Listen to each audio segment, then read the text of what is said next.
বন্ধুরা, আজকে নতুন একটা রেসিপি নিয়ে তোমাদের সামনে এসে গেছি। যদি রেসিপিটা তোমাদের পছন্দ হয়, লাইক, শেয়ার আর সাবস্ক্রাইব করে দিও। বেশি বেশি করে শেয়ার করো, যাতে আমি আরেকটু বেশি মোটিভেট হই।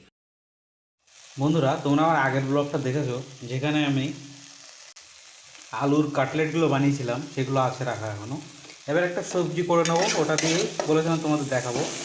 তো পেঁয়াজ টমেটোগুলো একটু গলিয়ে নিয়েছি ভালো করে, তেলে দিয়ে দেখো ভালো করে ভেজে নিয়েছি। কাঁচা লঙ্কাও দিয়েছি। এবার মশলা কী কী অ্যাড করেছি, বেশি না, লঙ্কার গুঁড়ো, লবণ, হলুদ আর মিক্স মশলা অ্যাড করে দিয়েছি, ঠিক আছে। এবার এর মধ্যে যে আমরা আলুর বানিয়ে রেখেছিলাম সেগুলো দেবো, এই যে এগুলো অ্যাড করে দিলাম। লাস্ট শেষে আমরা ধনে পাতাটা দেবো। এবার এগুলো একটু মিক্স করে নিয়ে বাস তারপরে জল ঢেলে একটু সময় ফুটিয়ে নেবো, ঠিক আছে। বেশি সময় ফুটাবে না, আবার 2 থেকে 3 মিনিট বাস হয়ে যাবে। রসা রসা কষা কষা।